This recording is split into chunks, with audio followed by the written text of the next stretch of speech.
J'ai voulu faire avec un micro, mais ma voix a porté.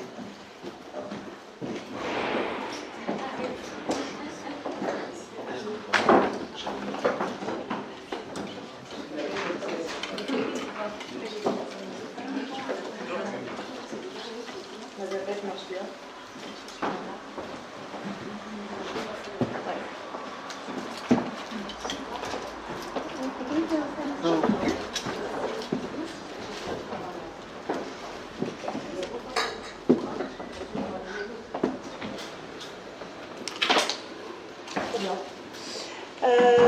Bonjour à tous et toutes. Bienvenue chez Maria School. Je sais que certains connaissent déjà l'endroit, mais est-ce que certains d'entre vous ne sont jamais venus ici? Ouais, donc il y a quand même des nouveaux.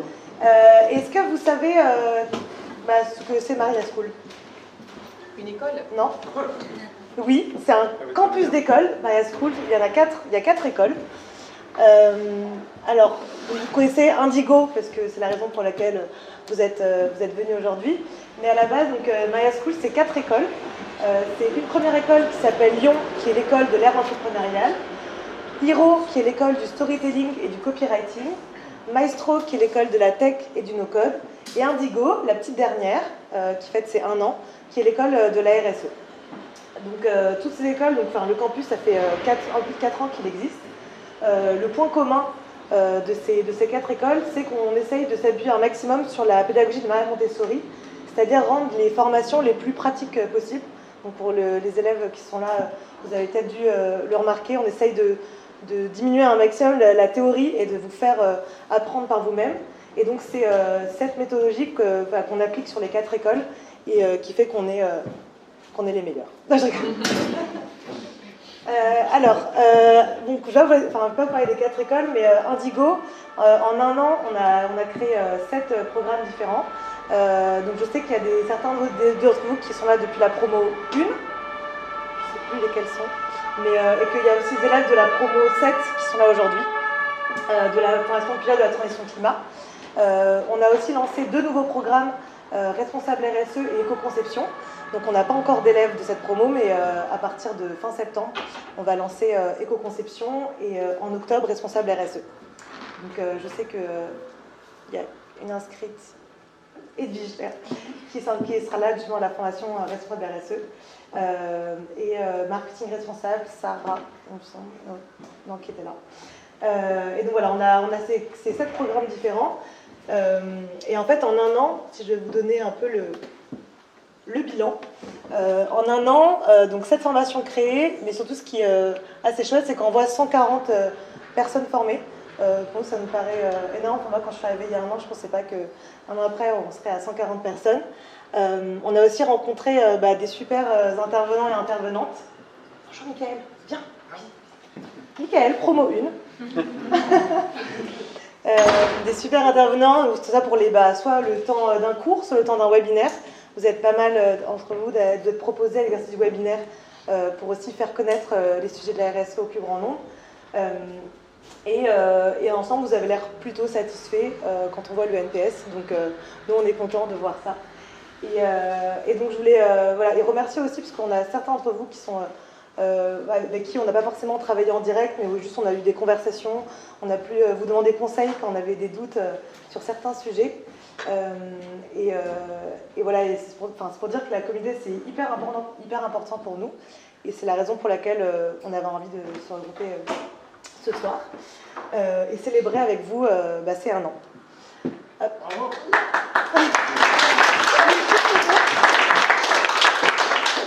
Voilà, donc j'ai essayé de mettre un maximum de photos. Vous êtes très nombreux, mais c'est pour vous montrer l'ampleur de la communauté aussi Indigo. Et donc je vais essayer aussi d'organiser plus d'apéros ou d'événements aussi, faire rencontrer les gens en région. Je sais que c'est un peu compliqué de maintenir la communauté quand on n'est pas tous de Paris. Donc, certains sont venus exprès à Paris pour l'événement, donc merci à vous.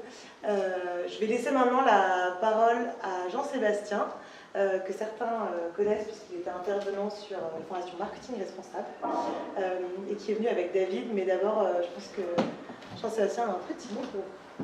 Avec plaisir, je peux prendre la main sur exactement. Je peux quitter le programme. Je te laisse prendre ton temps. Je peux récupérer.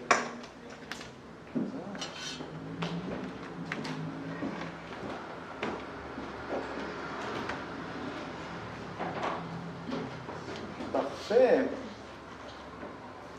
Vous êtes extrêmement studieux. Fatigué, je sais pas. Ou les deux. Pas encore. Merci beaucoup en tout cas, Oriane, de me laisser la parole. Je vais faire l'introduction effectivement de ce soir autour de cette grande question que vous avez à l'écran. Et j'inviterai David pour que ce soit le plus concret possible, puisque David fait partie de mes clients. Et du coup, l'idée c'est pour vous que ce soit très concrètement aussi un peu de pair à pair ou de futur pair à pair, lui poser toutes les questions que vous avez envie de poser, sans tabou, sur qu'est-ce que ça fait de toucher, en tout cas d'essayer de gratter le modèle économique d'une organisation, parce que c'est bien de ça dont on va parler ce soir. Du coup, je m'appelle Jean-Sébastien, je travaille chez Limatera, on a un cabinet sous forme de coopérative, société coopérative d'intérêt collectif. Mon métier, c'est d'accompagner les transformations de modèles économiques. On accompagne les transitions, à la fois des hommes et des organisations, puisque les organisations sont composées d'hommes et de femmes avant tout. Et à mes yeux, mon rôle, c'est d'amener un certain nombre de compétences, mais aussi, et ça paraît parfois pas important, mais pour nous c'est structurant, beaucoup d'énergie, beaucoup de joie dans ces transformations, qui sont pour la plupart, qui peuvent être angoissantes, crispantes, culpabilisantes. En fait, il y a énormément d'opportunités à bouger, et notre conviction à bouger à partir du cœur du réacteur nucléaire de l'organisation, et pas que de l'entreprise au sens entreprise privée, autour de son modèle économique, parce qu'on accompagne aussi des ONG, des associations, des coopératives, donc pas simplement de l'entreprise privée classique à but lucratif. En intro, je veux essayer de faire très très court, parce que vous êtes déjà tous au taquet. Oriane m'a dit, ne balayez pas le truc, voilà, on ne va pas refaire tout le sujet, parce qu'effectivement, si vous êtes là ce soir, c'est que vous avez un minimum de connaissances, donc je vais faire plus que survoler un certain nombre de sujets, mais j'aimerais bien, comme la petite phrase qui est marquée, Marianne Montessori disait « Et toi, qu'est-ce que tu as appris aujourd'hui ?»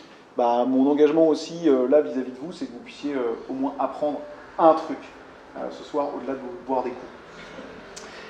Et donc l'idée, c'est vraiment d'être très court sur l'intro pour qu'on rentre directement dans le vif du sujet avec David. Néanmoins, j'ai quelques petites notions qui sont hyper importantes pour moi, pour aussi attaquer par l'intro de en fait, pourquoi il faudrait faire bouger son modèle économique pour adresser ces grandes transitions. Parce que, effectivement, les modèles économiques actuels, ça ne vous aura pas échappé, ont quelques limites. Vous le savez qu'il y a un gros sujet autour du climat et du réchauffement climatique, ça ne vous aura pas échappé. Ça y est, ça fait quand même pas mal, même si Thomas Wagner de Bonpote, que certains suivent ou connaissent peut-être, n'est pas tout à fait encore satisfait de l'ampleur médiatique de l'événement. Ça commence à faire un peu de bruit, ça commence à se ressentir jusqu'à chez nous et jusqu'à nos corps. On parlait des sécheresses, des augmentations de plus en plus fréquentes de la chaleur et des canicules, etc. Et donc ce sujet commence à être sur la table. Et ce sujet est directement lié, notamment aux émissions de carbone.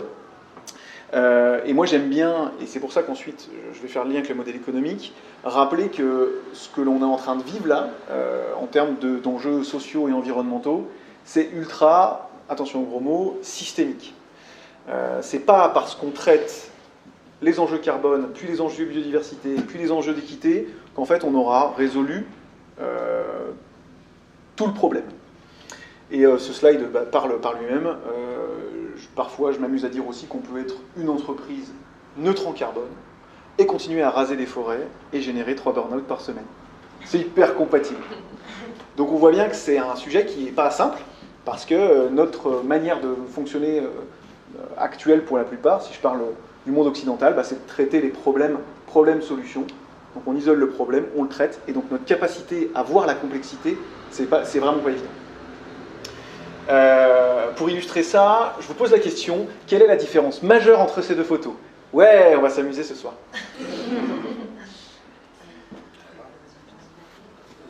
Il y a une différence donc. Il Il y a une différence fondamentale. Il y a le cadre, ok. La quoi? Ah oui, le orange, oui.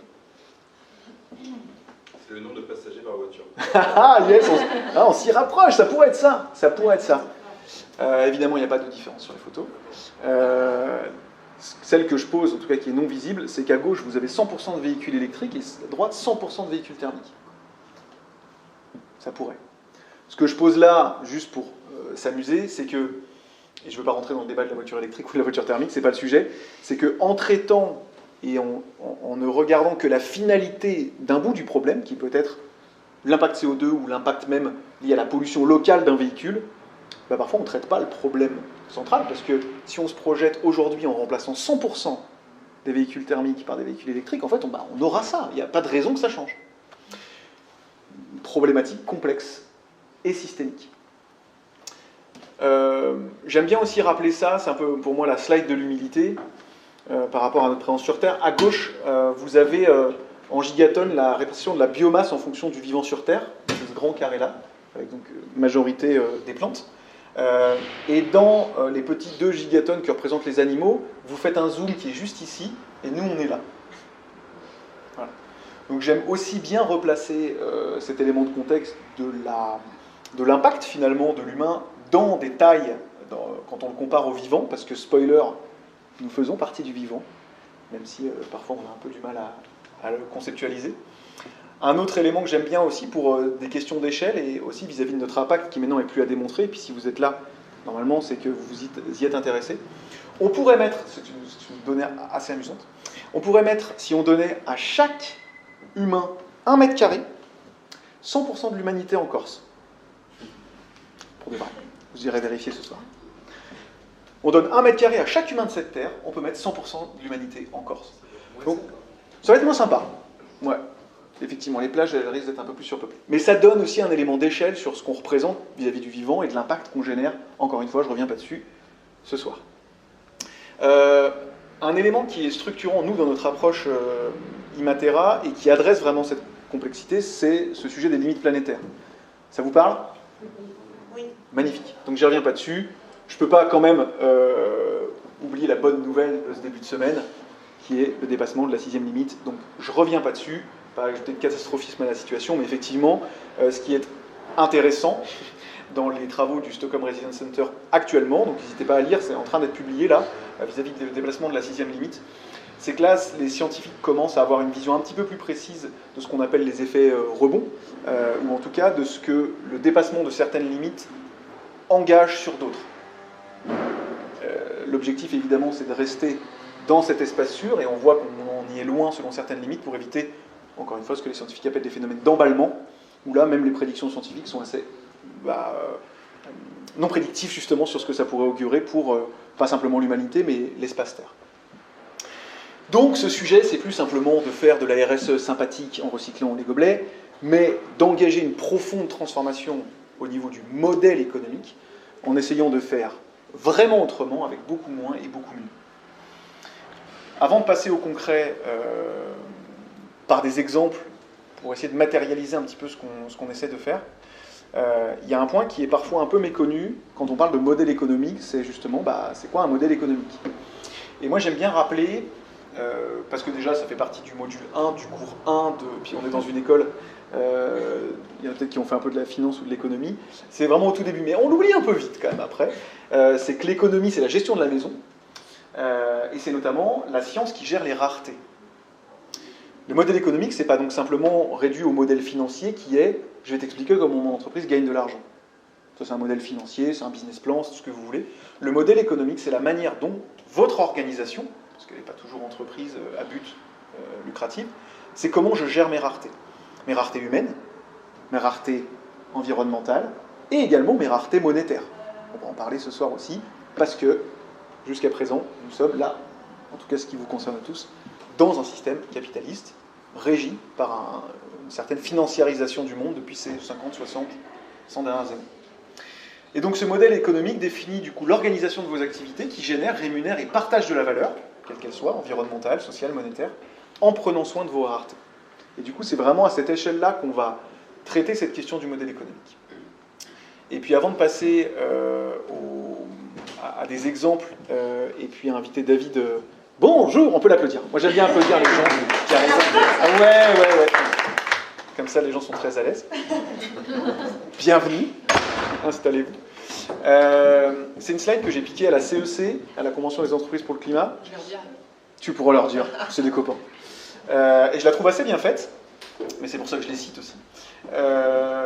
Ça représente un peu les marches que sont en train de gravir, je dirais, les entreprises, parfois contraintes et parfois un petit peu de manière pionnière, avec encore une grande majorité des entreprises qui sont dans ce qu'on appelle le business as usual. Donc je me concentre sur ma pérennité, je génère du profit, et je suis encore dans le modèle dominant de développement, donc je m'adapte hyper bien dans du capitalisme néolibéral, ce qui régit notre grande partie de nos activités aujourd'hui. Vous avez les entreprises responsables, qui intègrent un certain nombre de principes RSE, avec une direction RSE, qui, dans ce mode-là, a encore des pouvoirs assez limités. Et nous, Imatera, on essaie de se trouver à peu près par là. On essaie de travailler avec des entreprises qu'on dit contributives, ou qu'on peut appeler autrement, selon le mouvement marketing du moment. L'idée, c'est vraiment de sortir de... On tente de limiter nos impacts négatifs, mais on intègre ce sujet dans le modèle économique et jusqu'à notre performance, juste à la manière dont on crée de la valeur. Et après, en pointillé, évidemment, c'est des sujets qu'on suit de près, et puis c'est des copains. Toute cette mouvance et tous ces travaux de recherche autour de l'entreprise régénérative, dans cette perspective de se dire que, au niveau du vivant, puisque je me permets de le rappeler pour ceux qui potassent un peu le régénératif, il n'y a que le vivant qui possède des propriétés intrinsèques de régénération. Donc cette bouteille ne sera jamais régénérative, hein, désolé pour les plus marketeux d'entre vous. Mais par contre, vous pouvez effectivement mettre un certain nombre de choses en place pour permettre au vivant de se régénérer et donc de réparer, de réhabiliter ce qu'on a contribué à détruire en partie. Et là, on n'en parlera pas du tout ce soir, sauf si vraiment il y a une question et que je peux y répondre, je vous redirige vers ceux qui savent. Mais nous, on n'y traite pas encore parce qu'on n'a pas encore de compétences et de connaissances suffisantes sur ce sujet pour pouvoir diffuser quelque chose de solide. Et donc on vous redirigera avec plaisir vers ceux qui pour nous sont à la pointe de sujet si ça vous intéresse. Et donc, sans plus attendre, j'invite David à me rejoindre et on va faire ça un peu en duo. L'idée c'est de vous faire vivre ce soir 3 grands décalages dans ce questionnement et dans cette bascule autour des modèles économiques. Et du coup, j'accueille David, leader de la marque Artengo du groupe Decathlon, qui va vous présenter ce qu'on a contribué à mener depuis quelques mois, années presque. On peut commencer à parler d'années. Autour de la balle de tennis. Je te laisse la main. Yes. Je sais pas, sur ton escalier avant la fin, là, je sais pas où on est plutôt au stade 2. Ça dépend où dans Decathlon? Je pense, ça dépend des endroits. Donc effectivement, je vais essayer de rendre un peu plus concret à travers un cas qu'on est en train de traiter avec Jean-Sébastien. Donc moi je suis David, je bosse chez Artengo, donc je suis leader de la marque Artengo, qui est la marque du tennis chez Decathlon. Je ne sais pas s'il y a des tennismen, il y a des gens qui jouent au tennis. Vous connaissez peut-être Decathlon. Je me suis retrouvé il y a quelques temps en vacances avec des gens, des Parisiens qui ne connaissaient pas du tout la marque Decathlon alors qu'ils jouent au tennis depuis 30 ans. Je me suis dit merde, on a encore du boulot quand même. Et je joue moi-même au tennis depuis 25 ans et au paddle aussi, donc je suis un grand consommateur de balles de tennis. La petite balle jaune. Je vais passer extrêmement vite sur le début, mais je voulais juste planter le décor de cette marque Artengo donc, qui est née chez Decathlon en 2006. Au début sur une offre très loisir débutant, puis progressivement en 2010, on a décidé d'aller chercher le joueur de club. Donc on est rentré dans les clubs, ce qui n'était pas le cas du tout au début, on était très très extérieur, on était beaucoup dans les jardins, devant les garages, etc.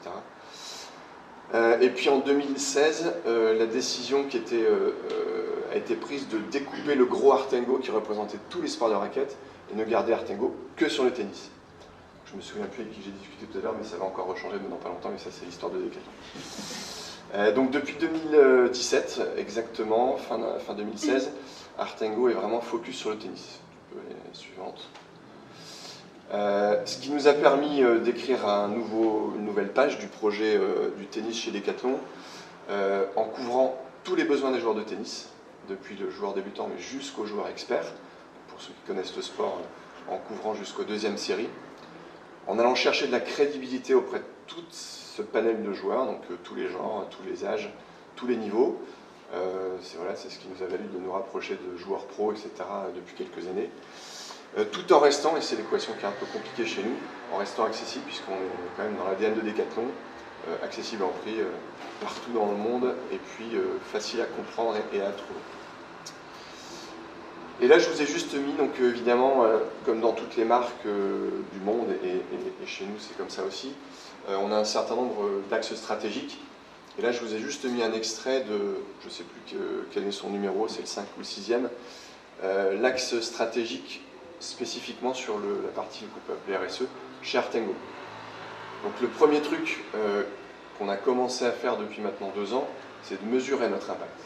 Ça paraît tout bête, et je pense que je parle à des gens qui connaissent bien, mais il y a encore 2-3 ans, on ne savait pas du tout combien on impactait Artengo, quelles étaient les typologies de produits qui consommaient plus que d'autres.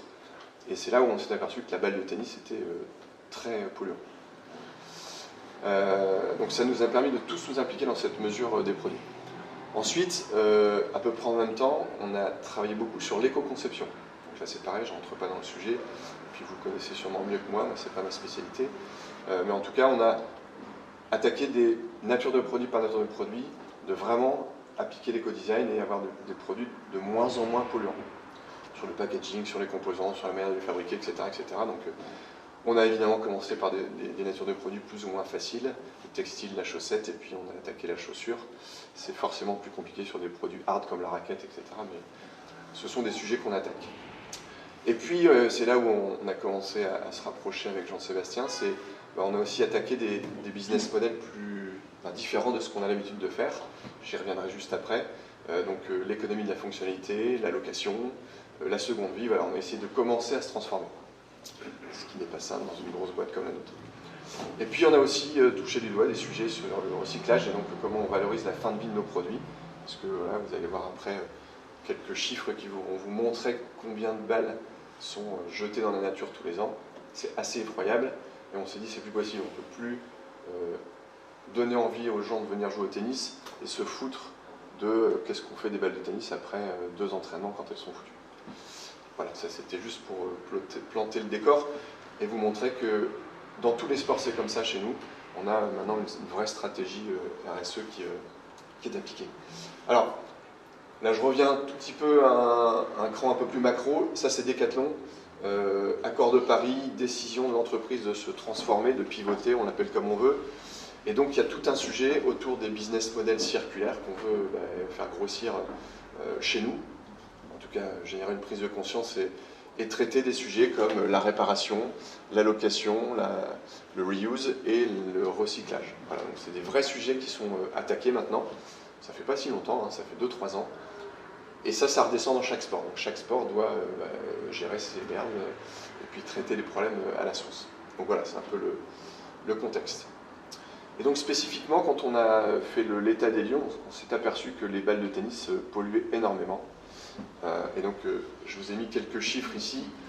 Ce qu'on sait, hein, parce que ça c'est facile à calculer, c'est qu'il y a même plutôt 350 millions de balles, alors qui sont vendues, ça c'est une chose, mais qui du coup partent dans la nature chaque année, dans le monde. En France, parce qu'on est un gros marché du tennis, il y en a 18 millions qui sont vendus et qui, pareil, on ne sait pas trop ce qu'elles deviennent. Vous avez la transposition en nombre de tonnes. Et ça aussi, on en est sûr, c'est que sur ces 18 millions, il n'y en a que 1,5 million qui sont vraiment recyclés et bien traités. Donc en conclusion... C'est des balles à vous ou toutes les balles de tennis? Ah non, c'est l'ensemble du marché du tennis, c'est pas que Artengo, heureusement. Non, nous, on a un petit acteur là-dedans. Non, on est loin de vendre 300 millions de balles.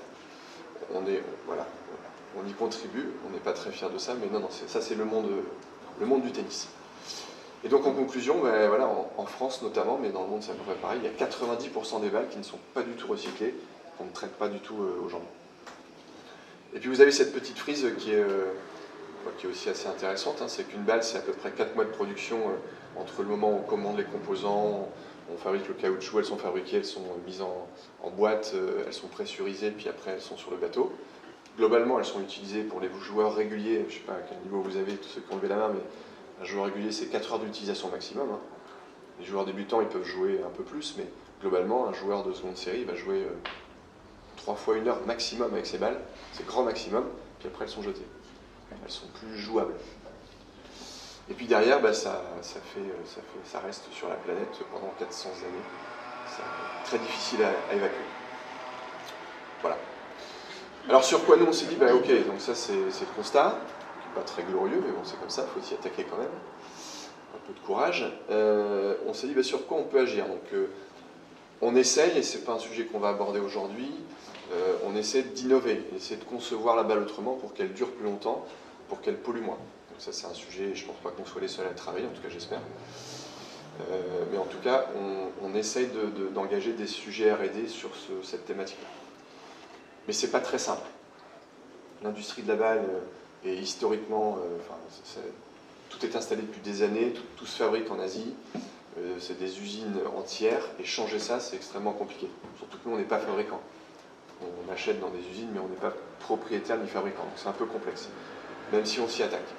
Le deuxième sujet, et c'est celui-là qu'on va évoquer ce soir, c'est d'essayer d'augmenter la durée de vie de ces balles, en fait, en les réparant, en essayant de prolonger leur durée de vie. Quand je vous parlais de 4 heures, si déjà on arrive à passer à 8, ce serait génial. Et si on peut faire mieux, c'est encore mieux. Donc c'est un sujet qu'on a essayé de traiter. Et évidemment, le troisième, là c'est peut-être encore plus simple, c'est le recyclage des balles en fin de vie. Comment on fait pour bien les récupérer dans les clubs, sur les lieux de pratique, pour ensuite les acheminer à un seul et même endroit pour en faire je ne sais quels exutoires. Donc il y a un petit projet qui existe et qui s'appelle l'opération balle jaune. Pour ceux qui pratiquent en club, vous avez peut-être des box dans vos clubs. C'est la Fédération française de tennis qui a lancé cette opération il y a maintenant 16 ans et qui récupère, donc il y a un flux déjà qui existe, qui remonte les balles, à condition que les joueurs les mettent dans ces box-là dans les clubs. S'ils les embarquent ou qu'ils les jettent dans des poubelles, elles partent n'importe où. Mais si elles sont mises dans ces box, il y a un flux qui remonte jusqu'à près de Paris. Et puis il y a X milliers de balles qui sont traitées. Et il n'y en a que 1,5 million qui sont traitées aujourd'hui. Alors, juste, je vais passer aussi très très vite là-dessus, c'est juste pour continuer à vous mettre dans le contexte. Ça, c'est un peu l'expérience d'une balle et d'un joueur qui joue avec sa balle aujourd'hui. Donc, il y a 2 flux principaux.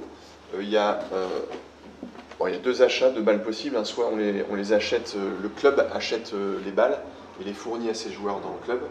Soit le joueur, c'est le flux de bas, achète ses balles. Donc, chez Decathlon, mais chez Intersport, ça marche aussi, même si c'est moins bien, et ou sur Internet, évidemment, ça vous connaissez.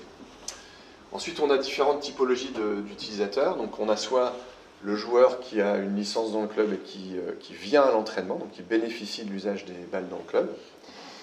Il y a le joueur qui a sa licence et qui vient jouer de façon libre, donc pareil, il peut bénéficier des balles du club. Il y a le joueur qui vient, lui, avec ses propres balles et qui joue dans le club. Et puis, il y a le joueur qui n'est pas licencié. Il y a un organisme qui s'appelle Anybody qui permet à n'importe qui d'aller jouer dans des clubs dans lesquels on n'est pas licencié. Donc il y a pas mal de flux. Et ce qu'on constate, c'est que sur les entraînements, en fait, la qualité de la balle est hyper aléatoire. Et donc tous les joueurs en entraînement se plaignent de la qualité des balles, qui au début sont bien, et puis progressivement un peu moins bien. Et puis en fait, à la fin, les joueurs râlent, crachent sur le prof en disant « elles sont nulles tes balles, c'est à cause de ça que je joue mal, etc. » C'est évidemment pas vrai, mais c'est une excuse. Et donc on a une qualité de balle qui est très aléatoire, parce que les clubs ouvrent des boîtes de balles à un moment donné, et puis le temps passe, et puis les balles se dégradent, et puis à un moment donné, ça râle trop, donc ils changent les balles, et puis on repart dans un cycle. Donc globalement, on ne sait jamais trop sur quelle qualité de balle on va tomber. Et l'utilisateur particulier, lui, à la première utilisation, il est content, la deuxième un peu moins, puis la troisième, c'est nul, donc il se sépare de ses balles et termine. Et donc il y a une partie du flux qui est récupérée dans les poubelles dans les clubs, et une partie que les joueurs qui ont un peu de principe, pareil, remettent dans les box, et puis à la fin, on a, comme je vous disais, à peu près 10% des balles qui sont revalorisées pour l'instant en France. Ça, c'est le flux actuel.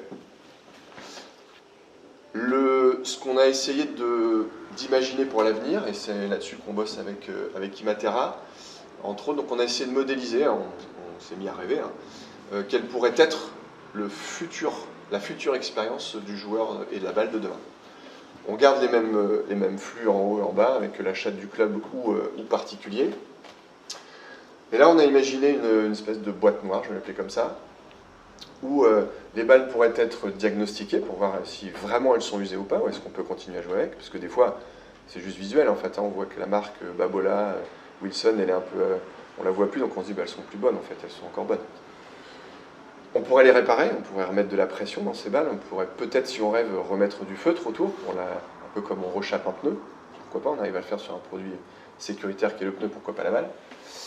Et puis ensuite, on pourrait aussi la faire passer d'un utilisateur, donc là, c'est l'inverse, c'est CBA, d'un utilisateur expert, puis au bout d'un moment, quand c'est plus suffisant pour lui, ça peut passer au confirmé, puis à la fin, ça peut passer au débutant ou à l'enfant.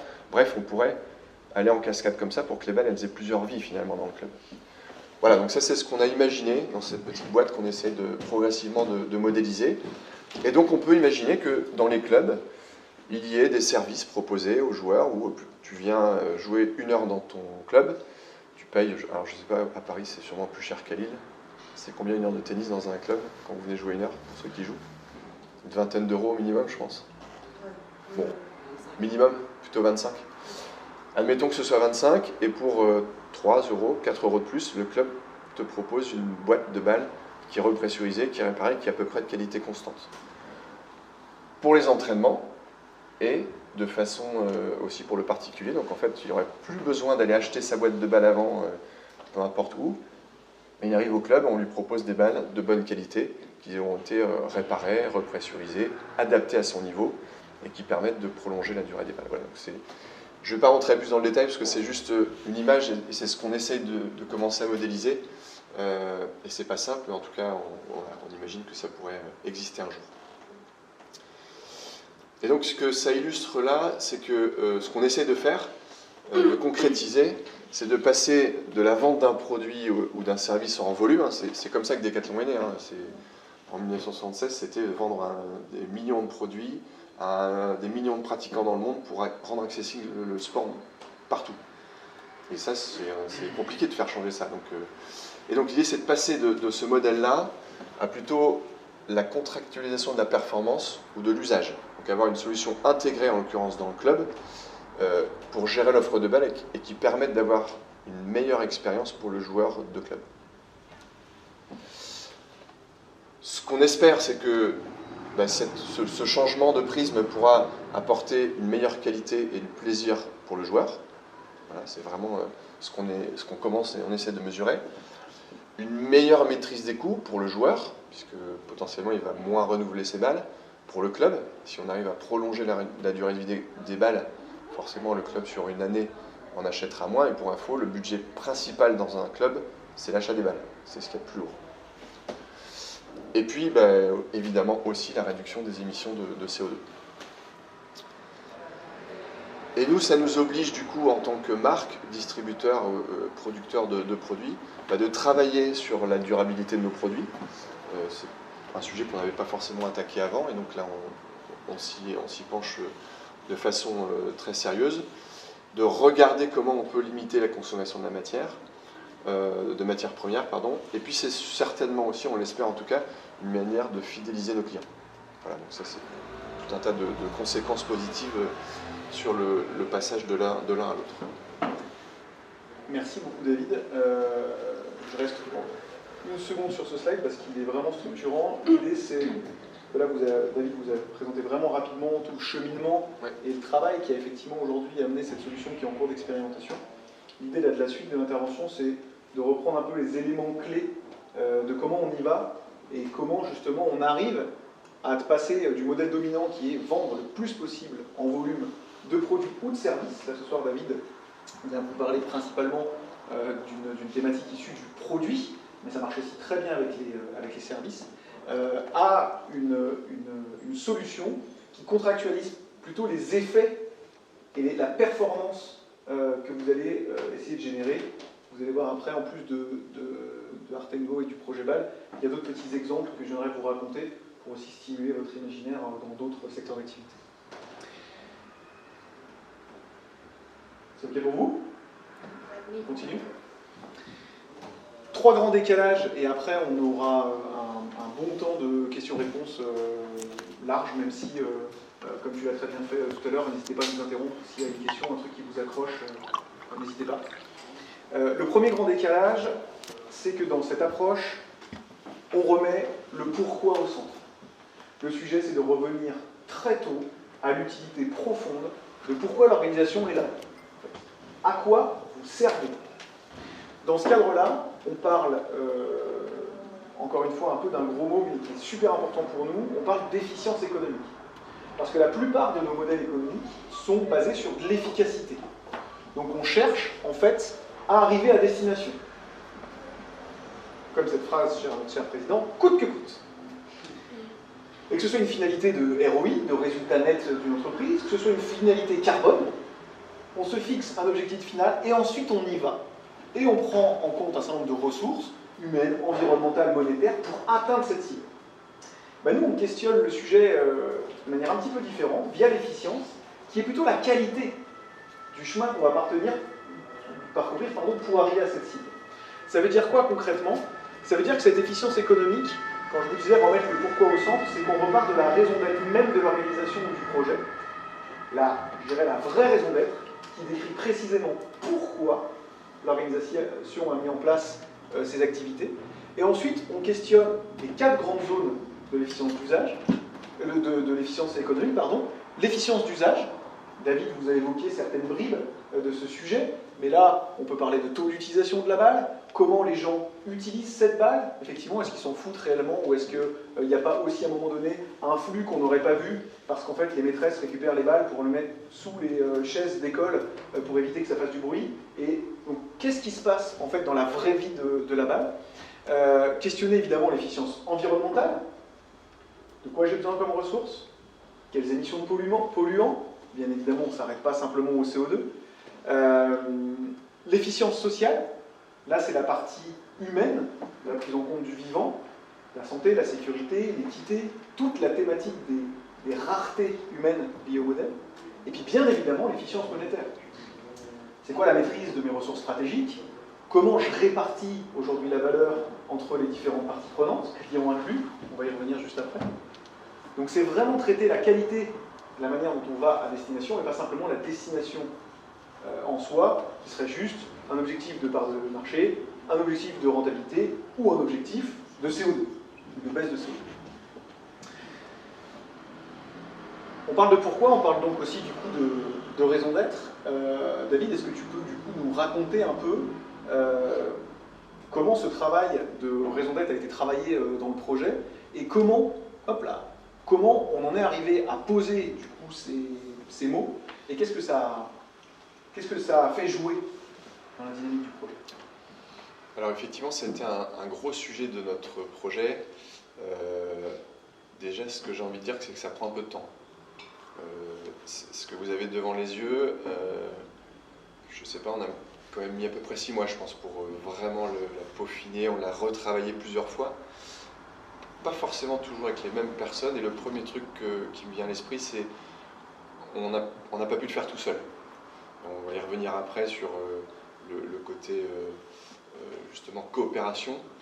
Mais globalement, la première étape, ça a été alors évidemment, vous nous avez conseillé là-dessus, mais on s'est mis autour de la table avec des joueurs, avec des gens de club, avec des coachs, avec des vendeurs, pas nous on était là, mais on était un peu de côté, des gens concrètement qui sont dans le magasin, des gens dans des boutiques spécialisées, et puis on avait aussi invité des ligues.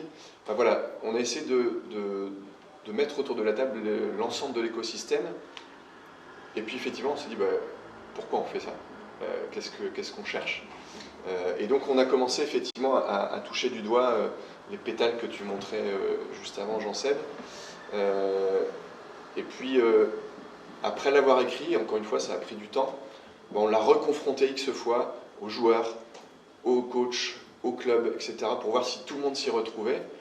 Et c'est qu'une fois que tout le monde était OK, on s'est dit, donc on a mis du monde autour de la table, hein, franchement, pour le faire. Et là, on s'est dit, OK, c'est bon, c'est posé. Et ça, du coup, ça nous sert de boussole à chaque fois qu'on prend une décision dans le projet. Quand on mène une expérience, là, on est en train de mener des expériences dans des clubs de repressurisation. Je ne sais pas si on en parlera après, mais peut-être. À chaque fois, on se dit, ok, est-ce que ça répond à cette boussole? Est-ce que ça va bien dans la direction du projet? Donc ce truc-là, je trouve qu'il est hyper structurant. Et encore une fois, ça ne s'écrit pas tout seul. C'est pas nous, Artengo, tout seul, qui pouvions l'écrire, parce qu'on n'aurait jamais pensé à adapter à l'usage des joueurs, à tous ces sujets, enfin tout ce que vous voyez là. Bah, nous, on aurait pensé, nous, notre objectif, c'était de baisser notre empreinte CO2. Hein. C'est ce que je vous ai raconté au début, donc on va pas se mentir, c'était ça le sujet au départ. Et puis quand on discute, on dit, ah ok, c'est vrai que, donc je vais la lire, donc à partir de l'écosystème élargi du tennis, donc là aussi ça a évolué. Au tout début, on avait juste des clubs et des joueurs. Ensuite, on a rajouté les fédérations françaises, les ligues, les concepteurs étaient déjà dedans, les fabricants aussi. Par contre, les collecteurs de déchets, on s'était dit, bah, en fait, on les mettait pas au début. Puis on les a rajoutés autour de la table, parce que bah, forcément, leur avis est hyper important.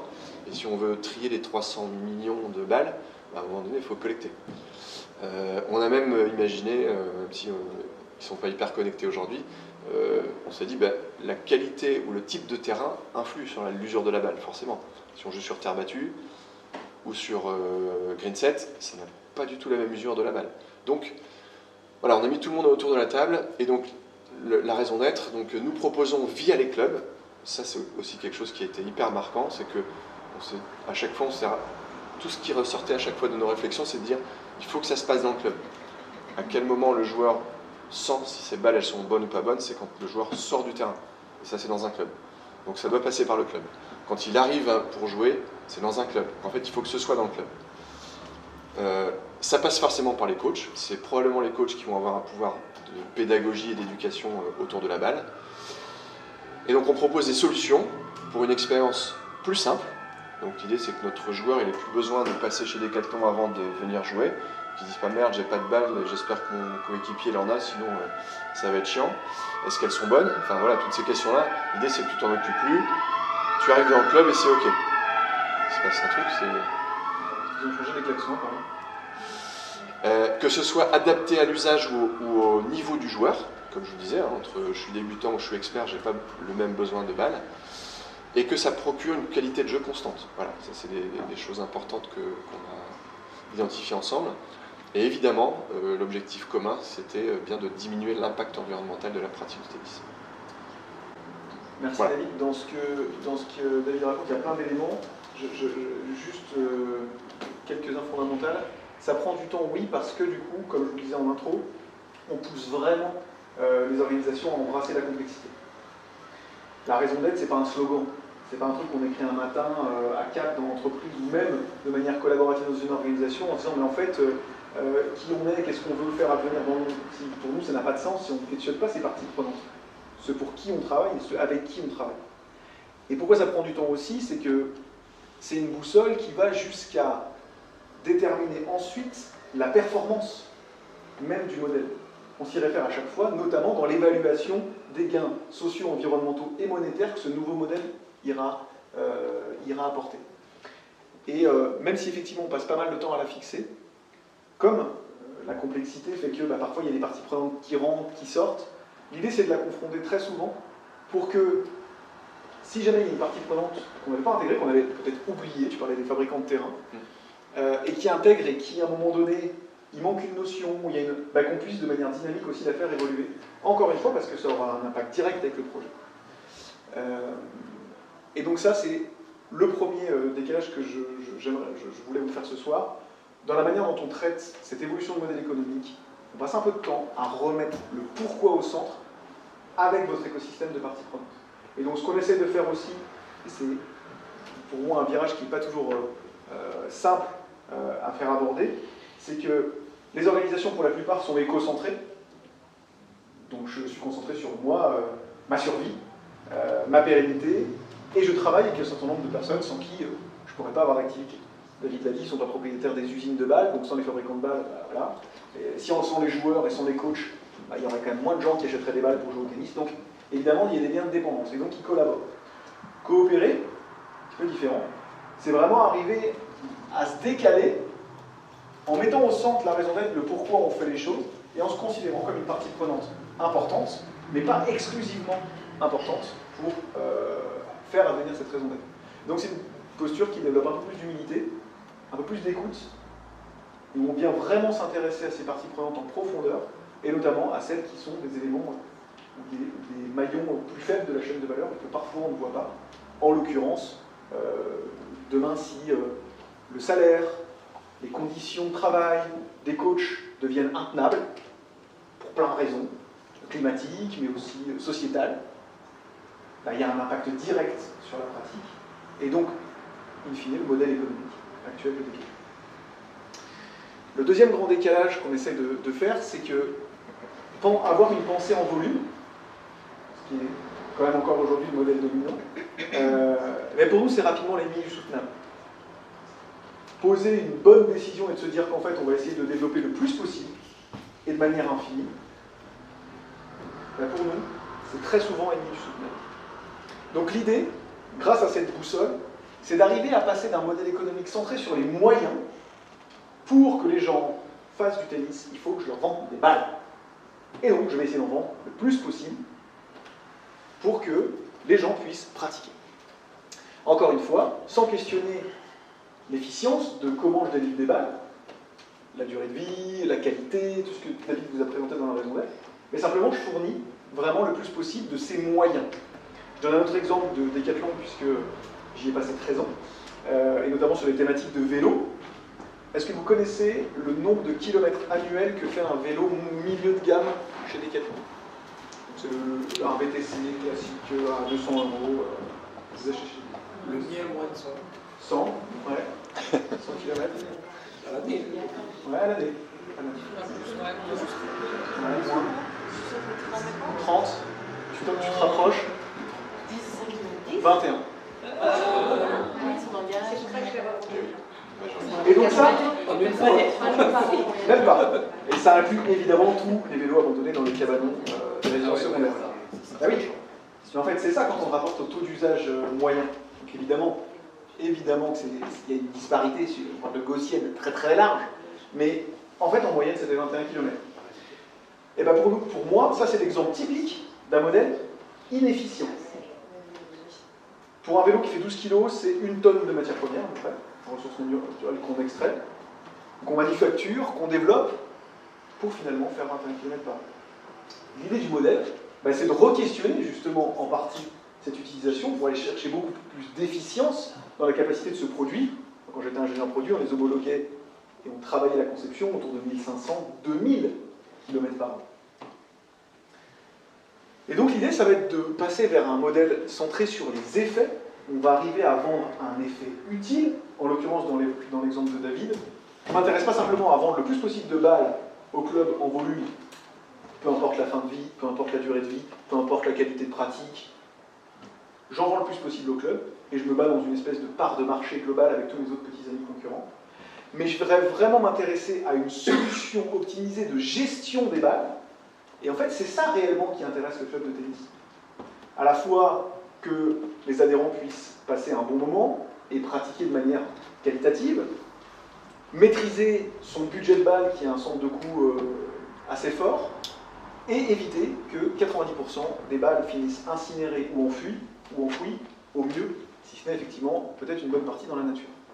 Donc je vais vraiment concentrer ma performance et l'organisation de mon activité, c'est ça le modèle économique, l'organisation des activités, vers les effets. Quels effets sur qui je vais générer un bénéfice d'usage. Donc c'est ça le deuxième twist qu'on voulait vous proposer. Je vous donne un autre exemple qui n'a rien à voir avec Artengo pour finir ce sujet-là. On a accompagné Mini Green Power qui fabrique des chaudières biomasse. Donc c'est des chaudières qui utilisent des biodéchets pour fournir de l'électricité. Très très simple. Leur activité, c'est donc de concevoir, de vendre et d'installer des centrales à chaudière biomasse. Modèle économique classique, historique, il faut que j'en vende le plus possible pour amortir mes frais de structure industrielle et développer mon activité, recruter des commerciaux et puis devenir le maître du monde des centrales biomasse. Quand on a travaillé leur raison d'être, avec évidemment tout leur écosystème de parties prenantes, clients, fournisseurs, partenaires, collectivités et autres, en fait, ils ont vu que c'était pas tout à fait seulement ça le sujet de vendre la chaudière, mais plutôt d'accompagner les entreprises et les collectivités vers de l'autonomie énergétique en minimisant leur impact sur leur environnement. En fait, c'est ça le grand pourquoi auquel ils contribuaient. Et dans l'histoire de Mini Green Power, qui a rapidement mis un modèle, pas simplement de vente de chaudière biomasse, mais de vente de kilowatts, donc ils restaient propriétaires de la chaudière, pour toutes les bonnes raisons qu'a évoqué David, parce que quand vous restez propriétaire d'un produit et que vous n'êtes plus animé sur la vente en quantité, vous avez tout intérêt à ce que votre chaudière biomasse elle dure vachement dans le temps, qu'elle soit super réparable et qu'elle soit super économique, parce que c'est vous qui portez le risque, et c'est vous qui portez finalement la responsabilité de la vie jusqu'à la fin de vie de votre chaudière. Donc ils ont commencé à vendre des kilowattheures, ça se passait pas trop mal. Et puis en fait, et c'est ce qui va amener le troisième grand décalage avant d'ouvrir un temps plus large de questions-réponses, c'est que ça marchait pas bien, parce que le kilowattheure, il était un petit peu plus cher que le kilowattheure gaz pardon, électricité d'une offre classique, et donc en gros personne n'en voulait trop. Parce qu'on veut bien être écolo, mais payer plus cher, c'est quand même pas ouf. Et donc, avec la coopération qu'on va aborder maintenant et qui est absolument centrale dans notre approche, on les a poussés, encore une fois, à aller dans une écoute beaucoup plus fine, dans une posture beaucoup plus humble, où je viens m'intéresser vraiment à ce que vivent les parties prenantes, et en l'occurrence les collectivités. Et aujourd'hui, une Green Power, c'est pas simplement je vais voir un industriel et je veux lui vendre une chaudière biomasse, c'est je vais voir une collectivité, dont potentiellement un bassin industriel, pour les accompagner au global vers l'autonomie énergétique en minimisant leur impact sur l'environnement. Ça veut dire quoi? Ça veut dire que je suis connecté à la collectivité sur les flux des biodéchets, ce qu'ils n'avaient pas avant. Donc il y avait des grosses pertes de charge parce qu'en fait ils ne maîtrisaient pas ce flux de biodéchets. Et surtout, des fois il y a des entreprises qui travaillent le matin, d'autres l'après-midi, avec donc une mutualisation des flux électriques pas top. Il y a des modèles maintenant d'intelligence technologique qui permettent des partages d'électricité pour justement mutualiser toute cette chaudière qui parfois tournait que le matin ou que l'après-midi. Donc encore une fois, taux d'usage du produit optimisé, mais au-delà simplement du client final qui achetait la chaudière, mais bien un bassin local d'énergie. Et donc ce sujet-là, ou en tout cas la manière dont ils ont poussé la réflexion, c'est vraiment ça. Et pour moi, c'est le plus structurant dans tout ce qu'on amène. Et je laisserai David raconter ce qui est beau, ce qui a amené de positif au projet, et puis ce qui est plus complexe et de plus difficile dans ce grand voyage, dans ce grand changement de mindset qu'est la coopération. Alors on l'a dit plusieurs fois, tous ces travaux, que ce soit l'écriture de la raison d'être ou tout le sujet autour de la bascule d'un modèle, je vends toujours plus de produits vers du service et quelque chose de différent, en fait on ne peut pas le faire tout seul, c'est absolument impossible. Et donc la base de tout ça, c'est évidemment la coopération. Et un des premiers sujets, ça a été d'identifier toutes les parties prenantes qui sont impactées, touchées, qui interagissent sur notre problématique, en l'occurrence de la balle de tennis. Et donc on a commencé avec un petit cercle qu'on a agrandi petit à petit. Et ce que tu disais tout à l'heure, c'est assez juste, c'est que la première fois qu'on s'est réunis, moi j'avais vraiment l'impression qu'on nous regardait quand même avec cet œil de « Ah ok, c'est vous Decathlon, le grand méchant là, vous avez tout bouffé ». Et en fait c'est pas facile de faire ce pas de côté dont tu parlais et de revenir à une position très basse en disant « Mais non, en fait là aujourd'hui on s'appelle Artengo, on va pas renier. Par contre on est là pour créer de la valeur ensemble et écrire finalement la nouvelle page. Et on n'est plus là pour dire « Nous on veut gagner plus de marge, de résultats, etc. » Évidemment il y aura un sujet économique à un moment. Mais le point de départ, c'est plus supportable de laisser autant de balles dans la nature. Et moi, je m'en fous qu'on traite les balles de Wilson, Babolat, etc. dans les clubs. Je suis Artengo, mais je suis surtout responsable de tout ça. Donc, je veux être acteur. Et donc, je me mets de côté et j'écoute toutes les personnes qui sont autour de ce petit schéma. Et donc, on a des clubs de tennis, on a des autres marques, parce que nous, on est là, mais on a des petits copains qui sont là et qui produisent des balles. Et on n'est pas les plus grands producteurs, donc en fait, eux, il faut qu'on les mette dans la boucle, évidemment. On a les ligues, donc chaque région en France est divisée en ligues. On a donc l'ensemble des clubs de tennis, la Fédération française de tennis, et maintenant on est même connecté à la Fédération internationale de tennis sur ce sujet. On a évidemment les joueurs, c'est quasiment les premiers impactés. On a Écologique, qui s'occupe de toute la politique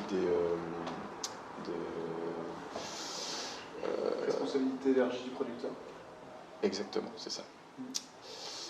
Donc ils sont un maillon hyper important puisque c'est eux qui récoltent les produits dans nos magasins et qui vont organiser ce flux de retour.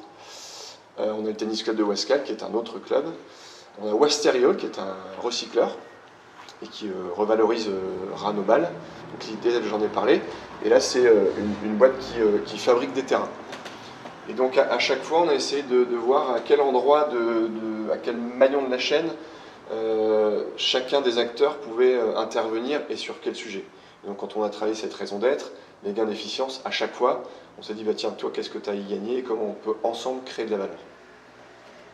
Mais c'est vraiment pas facile. Oh, Marie.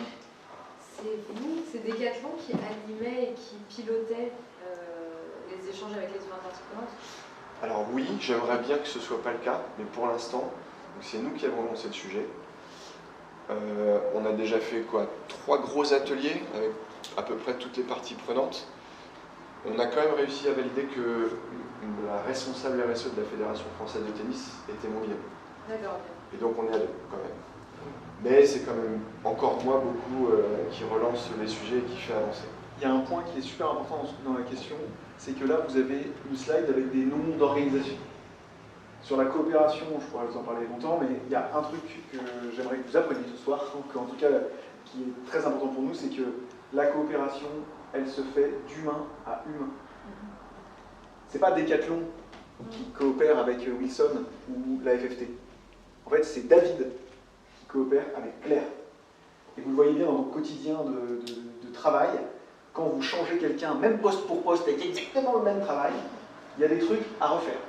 Genre la confiance, genre le mode de travail, genre, et ben en fait tout ça c'est des éléments fondamentaux de coopération, où derrière les noms de ces organisations, en fait c'est des gens.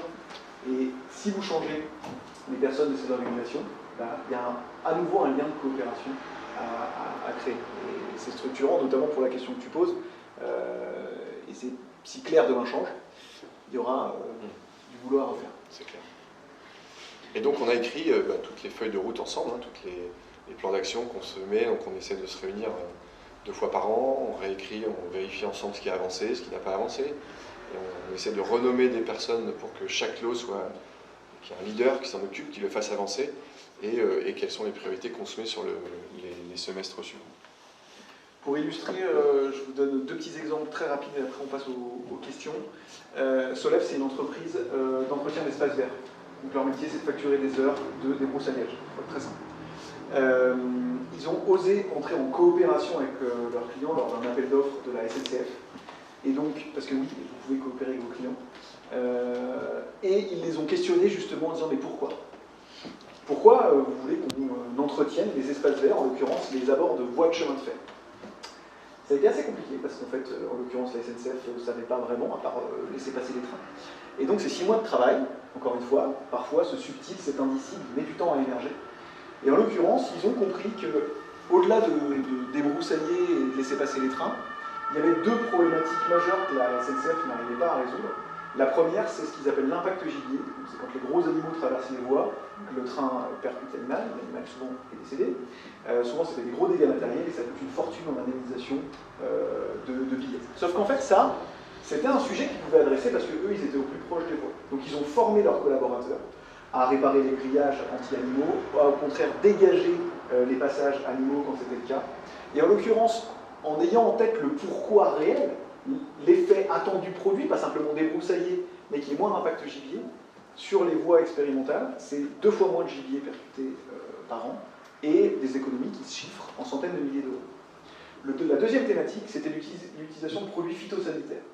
Je ne sais pas si vous le savez, mais la nuit, en France, circulent des trains phyto, c'est mignon comme nom. Donc c'est des trains qui sillonnent la France et qui pulvérisent, la nuit, ils sont sympas, des produits phytosanitaires pour cramer chimiquement les abords des voies, évidemment avec des impacts sur les cultures, sur les cours d'eau, sur l'eutrophisation des sols, tout ce que vous voulez. Et aussi, au passage, ça coûte une fortune.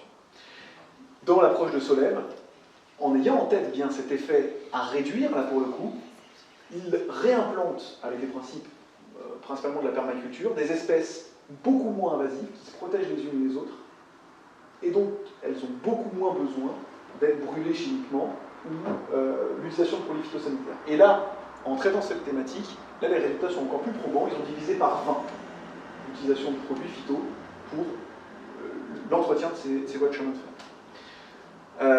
Un autre exemple, pour parler coopération, que je trouve encore plus flagrant, Armen Santé, c'est une grosse PME de Bretagne qui vend et qui loue du matériel médical. Médicalisé, béquilles, fauteuils roulants, etc. Donc leur modèle, c'est d'en vendre et d'en louer le plus possible. Quand ils ont questionné leur rentabilité, parce que le sujet qui s'était posé, David et Artengo sont plutôt venus taper à notre porte sur des sujets environnementaux, mais quand on traite les dimensions du modèle économique, ce qui est chouette, c'est qu'on traite la totalité dans sa globalité, la manière dont on organise les activités. Donc on ne regarde pas simplement d'un point de vue environnemental, ni social, parfois on rentre par ce sujet-là. Là, c'était une question de survie d'entreprise.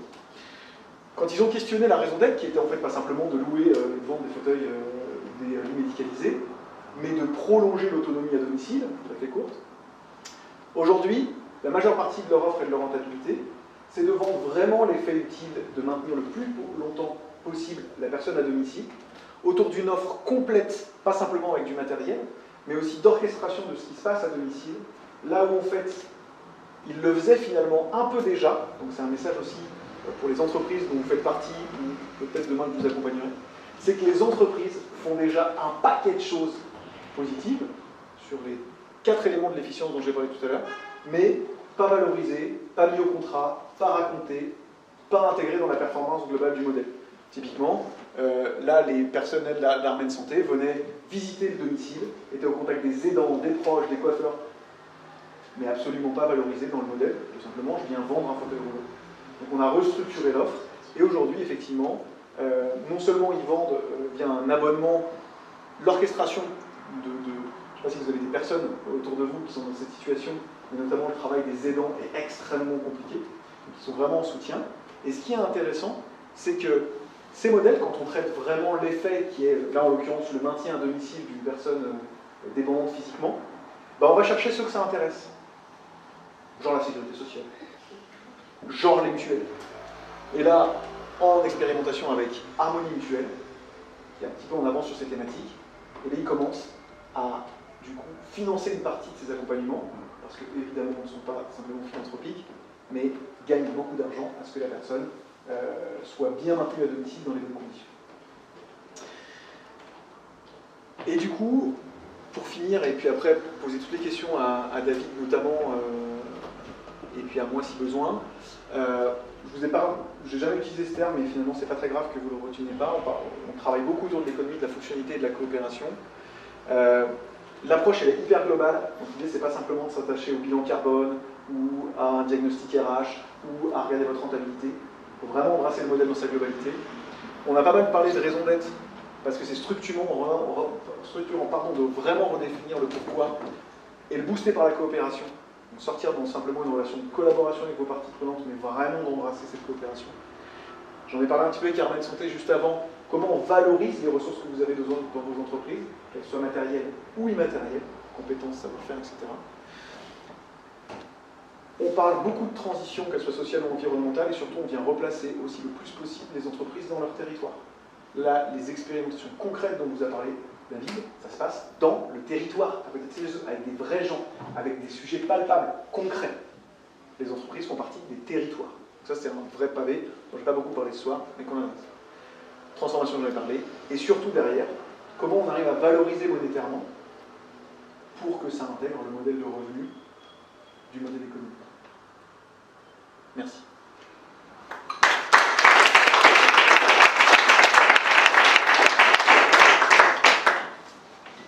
C'est à vous. Oui. Alors, comme joueuse de tennis, je suis curieuse. De 4 heures avec ce nouvel modèle, bravo pour arriver jusque-là, et je pense que vous pourrez aller encore plus loin et ça va se faire dans l'avenir. De 4 heures, combien d'heures est-ce que vous estimez vous pouvez utiliser la balle? Alors, c'est vrai qu'on n'est pas rentré dans le concret. Alors, ce qu'on essaie d'expérimenter là, c'est de, pour l'instant, parce que c'est un peu un sujet complexe, on essaie de repressuriser les balles. Et là, on commence à toucher du doigt le fait qu'on prolonge la durée de vie de 30%. Moi, mon rêve, ce serait qu'on la multiplie par 3. Donc on passe à 12 heures. Mais voilà, on est au début, enfin, encore une fois, on vient ici en toute humilité. On est en train de tester la pressurisation dans 2-3 clubs pour vérifier ce que ça apporte sur la qualité de jeu, dans le club, etc., etc. Donc on est en train de toucher du doigt ces gains d'efficience qu'on mesure, hein, on fait des enquêtes auprès des joueurs pour vérifier est-ce qu'ils voient une différence, est-ce que oui ou non la durée de vie se prolonge concrètement. Voilà, on est seulement en train de commencer à mesurer tout ça pour que ce soit vraiment on va dire, le minimum scientifique pour qu'on puisse avoir des conclusions à la fin et se dire ok, on bascule, on essaie d'équiper, de proposer ce service-là à des clubs de pressurisation. Donc voilà, mon rêve ce serait 12 heures. Aujourd'hui, on commence à toucher du doigt que juste en pressurisant, sans remettre du feutre autour de la balle, on est à peu près autour de 30%. On serait à peu près autour de 30%. Et après, donc c'est pas magique. Hein. Ouais. C'est mieux, mais c'est pas magique encore. Ouais. Il y a toute l'éco-conception et que une base, ça peut durer 400 heures, même pour je sais pas. Alors oui, c'est le sujet que j'ai pas abordé tout en haut, qui était l'innovation. Voilà, on a un sujet qui est une balle qui dure une année. Voilà, c'est un sujet qu'on a posé et sur lequel j'ai un ingénieur dans mon équipe qui passe à 100% là-dessus. Je sais pas si on y arrivera. Mais ce serait une bête. Dans l'ordre des mains qui se sont levées. J'ai pas regardé. J'ai deux questions. La première est technique. Qu'est-ce qu'ils deviennent les balles de tennis recyclées? Et qui est prêt à les recycler, vu que le marché du recyclage est un marché assez tendu, les recycleurs ne veulent pas du tout recycler des matières qui ne sont pas intéressantes. Qui se porte volontaire? Et la deuxième, c'est plus sur ce modèle, vous vous mettez autour de la table avec vos concurrents, avec Babolat, Wilson. Est-ce que eux, ils s'y mettent un peu par la pression et ça crée un effet de secteur, tout le monde y va, donc ils n'ont pas le choix? Ou est-ce qu'ils sont vraiment enthousiasmés par les idées que Artengo porte pour ce changement de modèle de fonctionnement? Ce sont deux bonnes questions. Alors sur la première partie, recyclage, c'est un sujet qui explique le fait qu'on n'ait que 1,5 million de balles sur les 18 qui sont recyclées. C'est que la Fédération française, avec son projet lancé il y a 16 ans, a eu beaucoup de difficultés à trouver des exutoires. L'exutoire qui existe aujourd'hui, ce sont des terrains de jeu, donc les balles sont broyées. En fait, le problème qu'on a, c'est que quand on broie les balles, après il reste toujours un peu de feutre. Ah oui. Et donc la seule solution pour l'instant, ça a été de faire des terrains de jeu pour les enfants dans les villes, les terrains extérieurs, pour que les enfants, un peu comme des pistes d'athlétisme, en moins haute qualité. Donc ça, c'est un exutoire qui a existé, mais il faut qu'il y ait des mairies qui veulent faire des terrains de jeu pour que la fédération... Enfin, c'est un peu compliqué, donc c'est pour ça qu'on n'en recycle pas beaucoup aujourd'hui. Donc nous, on a des projets en interne de réutilisation, parce qu'on a la chance chez Decathlon de faire énormément de produits. On a imaginé mettre les broyades de balles dans des sacs de frappe de boxe, de faire des tongs, enfin on étudie plein de choses. On a des sujets assez concrets pour faire des dalles dans nos magasins. En fait, les produits fitness sont présentés sur des dalles sur le béton.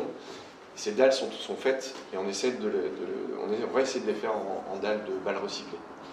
Et on a un autre projet un peu plus vertueux de réutiliser ce broyat dans des produits tennis. C'est un peu confidentiel encore, je ne peux pas vous dire, mais en tout cas on essaie de faire la circularité à fond et de réinjecter une partie au moins de ces balles broyées dans des produits Artengo, là pour le coup chez nous. Donc ça passe pas par les recycleurs traditionnels, ça revient vers vous Oui. dans Oui. de production. Exactement.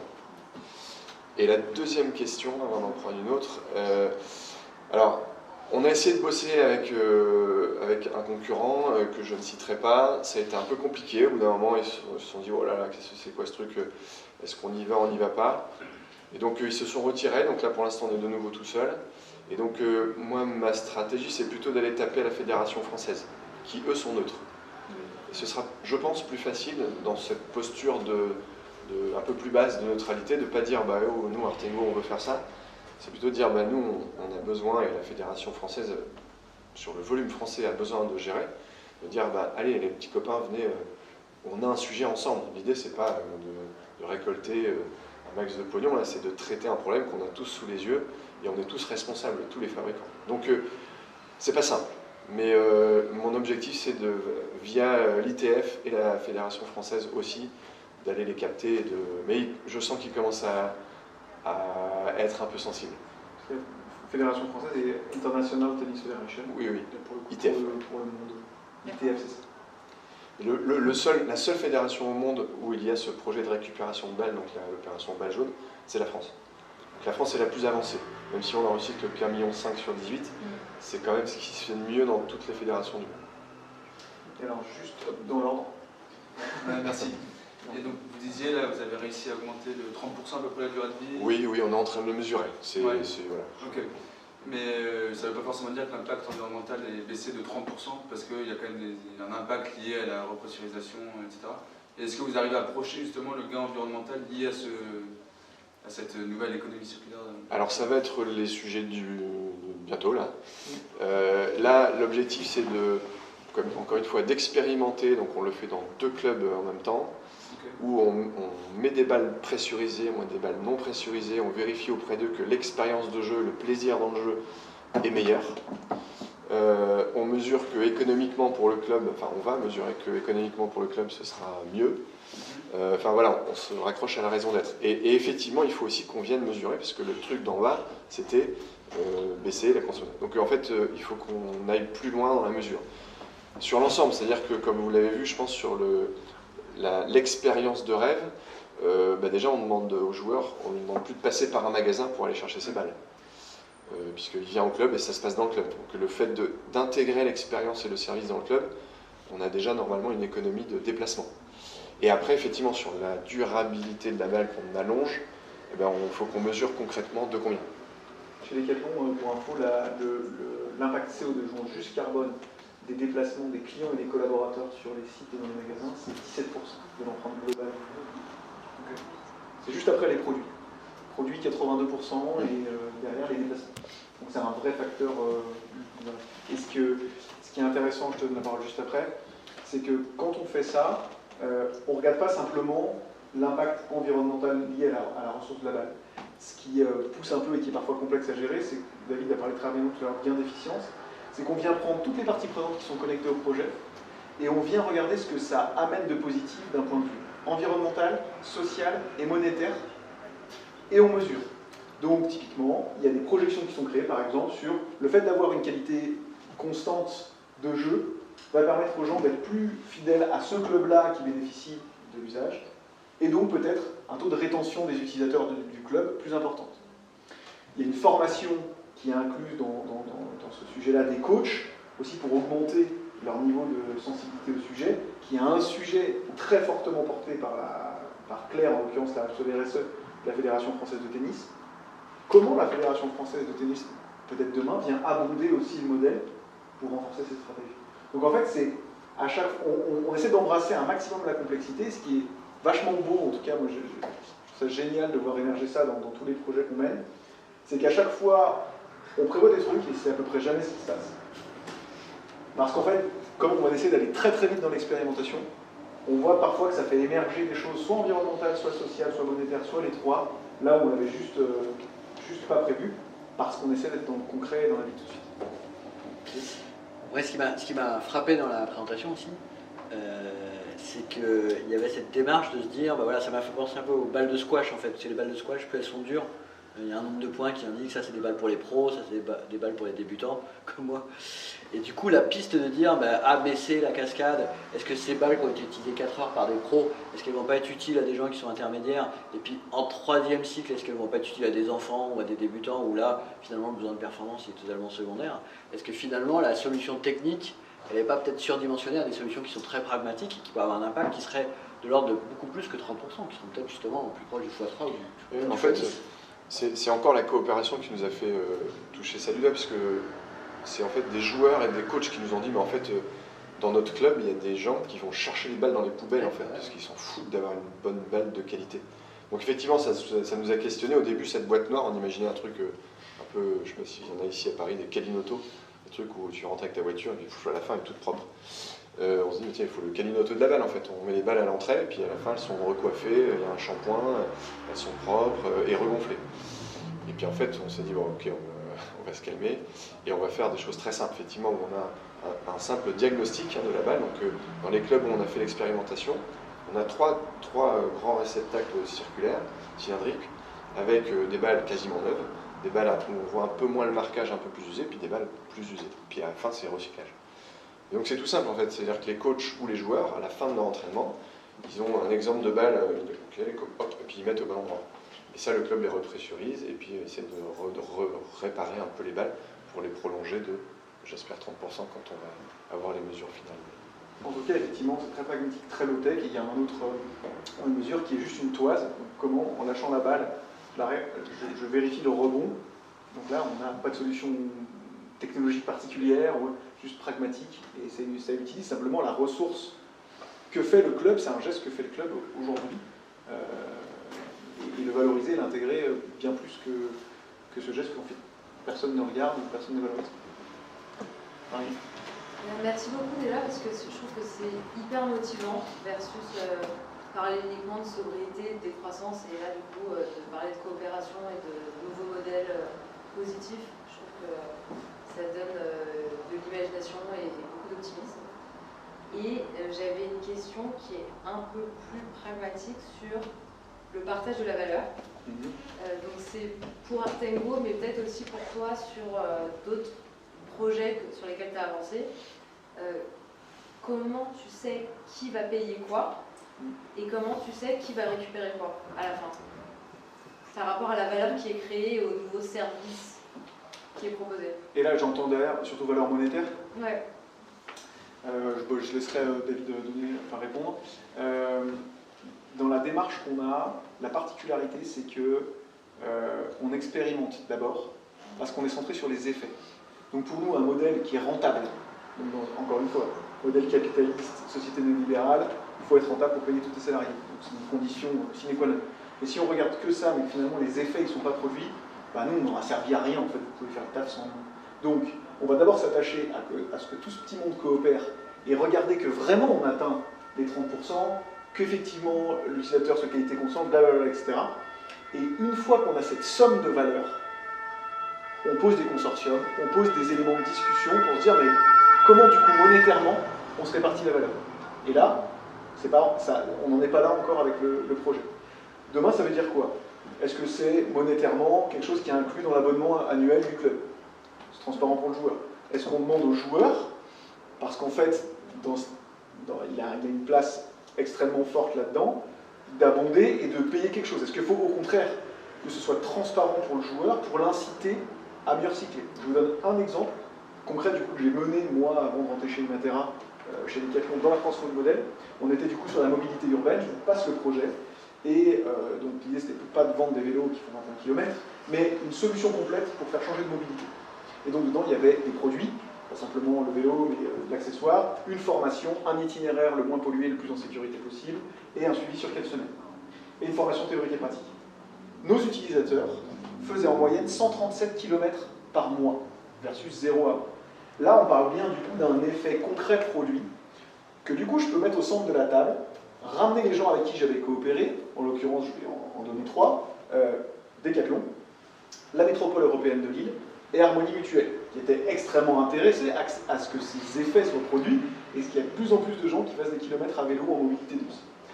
Et bien dans le sharing de valeur qu'on a fait, parce qu'il y a l'utilisateur aussi, pour info, on faisait économiser 84 € par mois en moyenne aux utilisateurs qui prenaient cette solution-là, versus le coût de la voiture, l'entretien, l'essence, etc. Okay, le coût pour l'utilisateur acceptable, c'était 59 € par mois. Parce qu'en fait, il y avait besoin d'un delta incitatif, c'est-à-dire qu'il fallait que je gagne de l'argent par mois pour pallier le bénéfice confort que me produisait potentiellement la voiture. Si ce n'est qu'on peut appeler du confort à Lille le matin à 8 h. Mais bon, il fait quand même chaud et des fois il pleut à Lille. Donc c'est plus confortable parfois. Donc en tout cas 59 €. Et la rentabilité, on avait pu atteindre les plus 20, plus 25 par rapport à simplement la vente de produits, parce que justement, on avait 2 contributeurs monétaires à ce projet, la métropole européenne de Lille, où on allait pouvoir indexer de la taxe carbone de collectivité dessus, et il y avait des vraies études sur le coût pour la collectivité du désengorgement des centres-villes et des coûts sur les infrastructures, etc. Il y a plein d'études qui existent sur la mobilité. Et le dernier acteur, c'était Harmonie Mutuelle, encore une fois sur une étude qui expliquait que le coût pour l'assurance maladie d'un kilomètre domicile-travail en voiture, c'est 91 centimes. Pollution, sédentarité, accident, etc. Donc là, virtuellement, on faisait économiser à la sécurité sociale 125 € par mois. Et donc les deals qu'on avait passés avec Harmonie Mutuelle, c'est de cette valeur, en fait, comment on la partage, quel code-part de cette valeur-là j'alloue au projet pour garantir sa rentabilité, et in fine, qu'est-ce que ça veut dire? Parfois, et au bout du truc, peut-être que ce sera Decathlon qui portera le projet, dans une offre, marketer Decathlon, ou comme le dit David, un peu plus de côté, avec une offre portée par la Fédération française, par les clubs, dans lequel Decathlon prend finalement une quote-part de la valeur correspondant à ce que eux-mêmes attendent de la valorisation de ce modèle. Donc, il n'y a pas une seule bonne méthode. Le seul truc, c'est d'abord on coopère ensemble, on fait œuvre commune, focus sur les effets, et ensuite on se met autour de la table pour voir comment tout le monde peut gagner sa vie et que ce soit pérenne pour les organisations de chacun. Je l'ai oublié d'ailleurs, c'est pas très sympa, dans l'exemple que je vais parler autour du vélo, on travaille avec l'association du droit au vélo, en l'occurrence parce que c'est eux qui faisaient la formation dans le process. Ils vendaient habituellement ces formations 400 € par matinée pour 10 participants. Le modèle dans la sharing de la valeur, parce que aussi eux souhaitaient se développer, on le valorisait à 480 €. Donc ça permettait aussi à l'association de s'engager dans le modèle et de finalement aussi de pallier à certains frais, certains frais de développement qui n'étaient pas couverts. Donc, après, je ne sais pas si tu veux dire un mot sur le partage, on n'en est pas. Non, mais ouais, on n'en est pas encore là, donc on ne l'a pas vécu. Par contre, ce qui est sûr, c'est qu'il y a plusieurs phases. Et la première, c'est quand on se met autour de la table pour essayer d'imaginer ou de formaliser les gains d'efficience. Ça, c'est une première étape, qui est déjà pas simple. Puis après, quand on le fait concrètement, là, on vérifie si on s'est planté ou pas. Et il y en a parfois d'autres qui arrivent. Je vais prendre l'exemple de la... En fait, quand une balle de tennis se vieillit, en fait, il y a des petits morceaux de feutre partout. Et en fait, ce que vous ne savez peut-être pas, c'est que tous les jours, il y a un monsieur dans le club qui passe, une espèce d'aspirateur à minou, et il fait ça tous les jours, en fait. Sinon, le club est dégueulasse et les gens ne viennent plus. Et donc, on se dit, bah, si on arrive à faire une balle plus durable, dont le feutre s'envole moins, potentiellement, c'est des heures de cette personne-là, et donc pour le club moins cher, qui pourrait être utilisé autrement pour accueillir des joueurs, pour leur expliquer ce côté pédagogique de attention, la balle, c'est pas inconsommable, il faut que tu en prennes soin, il faut que tu l'utilises plusieurs fois, que tu la répares, etc. Voilà, et ça, c'est en avançant qu'on le voit, en fait. Avant, on peut imaginer plein de choses, mais nous, on en a imaginé plein, et c'est pas tout ce qui se passe. Comme ça que c'est Donc, il faut être très humble, et il faut faire. Oui, juste là, après...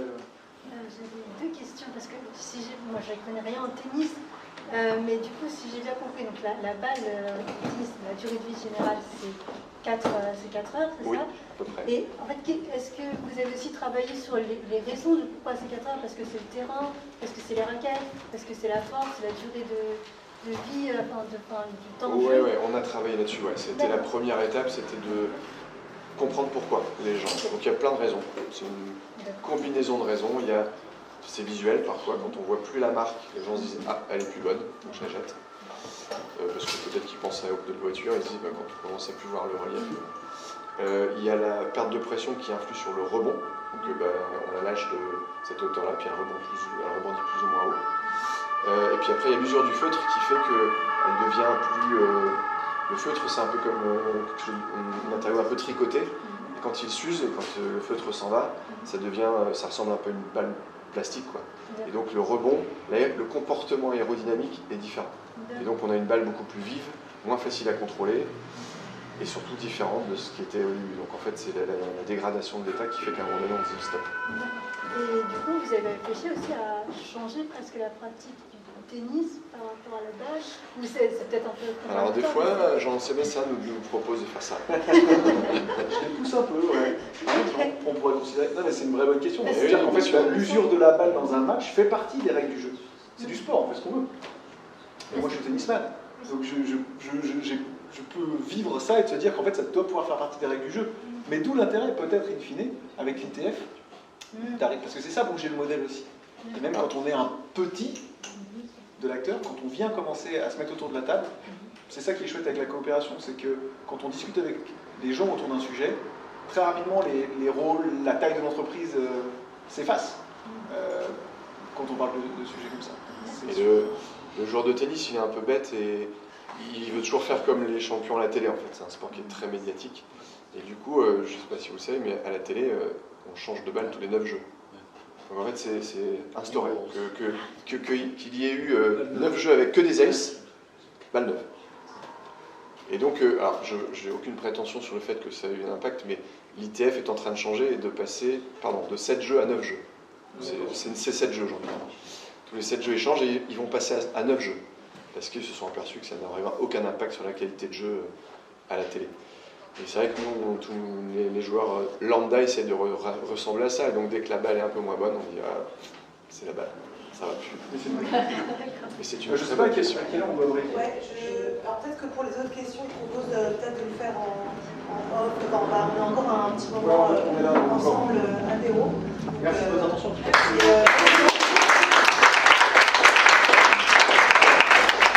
Merci beaucoup David et Jean-Sébastien, c'était hyper riche. Je pense qu'on a tous appris plein de choses.